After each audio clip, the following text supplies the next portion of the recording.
Gamers including me loves RGB on a keyboard. The more the merrier. Also pairing it with the gaming focused specifications, not only it gives a great look on the desk, but opens up a variety of customization and feedback options to the user. Hey, I'm Santa and welcome to the channel where I try to review products with real facts without sugarcoating and marketing hype. Just honest reviews you can actually trust. And in today's video, we are covering a gaming focused keyboard, AULA Hero 84HE with magnetic switches. Coming in a regular AULA packaging that includes manuals, 2 extra switches, keycap puller, an L-shaped Type-C braided cable, and a stylish ribbon with a bonus dust cover, which is really good. And finally, our keyboard. Now camera don't do justice here, but this might be the most stylish keyboard I own till today, with stylish side engraved PBT keycaps, and on top there's a purple tone light bar and a decorative metal plate on both sides with a USB port on the left with a ribbon attachment handle. And back of this keyboard also got rubber grips, flippy feet and stylish branding. Now let's take a look at the product page, and specs of this keyboard looks quite good. This comes in a different variety of color options with 5 sound dampening layers, 8K polling rate with 0.01 precision, variety of magnetic switches and variety of PC plate customization as well, and full on RGB. Additionally, a web-based software which is pretty decent. Now, how magnetic switches work and what are these features of magnetic switches deserves a dedicated video. But just to touch it briefly, with magnetic switches you can adjust the sensitivity of your key press and customize the action of a key press, which are helpful with competitive gaming. Now do note, getting a magnetic keyboard don't make you a good gamer. This is to give you a slight edge on some of the underlying issues which you may or may not be facing with a regular mechanical keyboard. You can have a setup looking like this with all the perfect accessories and still get your ass whooped by someone with a setup like this. Now let's come back to our keyboard and plug it in, and oh boy. Now that's enough RGB for my gaming pros. Looks even better in dark. But how does it sound?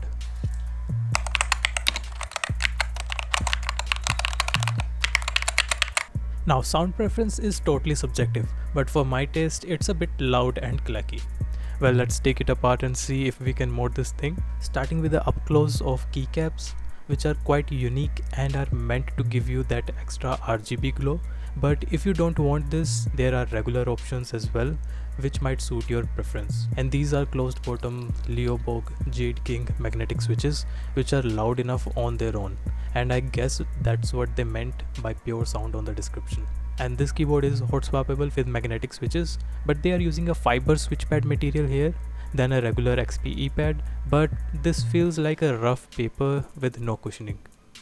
Now let's take off the keycaps and look at this beautiful carbon fiber PC plate, and they did a good job filling the space bar with the foam, and stabs are pretty good and well maintained. Now opening up the keyboard is pretty simple, just need to take off these 6 screws holding everything together and then carefully lift the plate and unplug the cable. And first we are greeted with this useless foam which is almost invisible and won't do anything, and then a silicone base layer which is quite thin at the bottom, and then we got a beautiful black PCB, and you could also take off these screws if you want to further modify the internals. They do use 3 layers of dampeners consisting of 1 pet sheet, 1 fiber pad and 1 foam layer. Now to potentially improve the sound and to fill in for the invisible PCB foam, I will add 2 layers of packing foam, and make sure you are cutting according to the size of the base only. We don't want to cover the top row LED, and this is the final cutout I prepared. Nothing fancy, just made a single cut for the wire and going to poke holes to secure it in place, and we are done. Now simply connect back the PCB and make sure the keyboard turns on, and apply a bit of pressure to push back the PCB to its place and put everything back.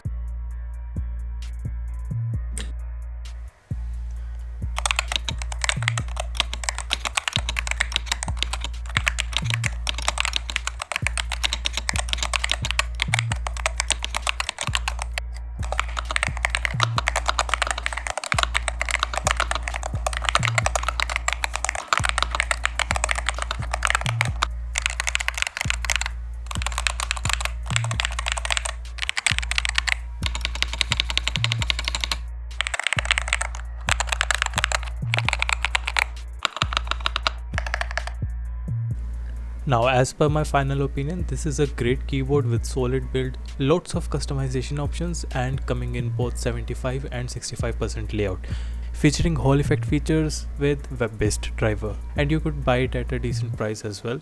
But switches on this keyboard are quite loud as per my taste. Even after adding extra layer of foam, it made only a slight difference. So this key is meant to sound like this. However, this is a hot swap keyboard. You could swap in some different magnetic switches and change the sound profile to your liking. So let me know what you think in the comments, and I'll see you in my next video. Till then, bye bye and take care.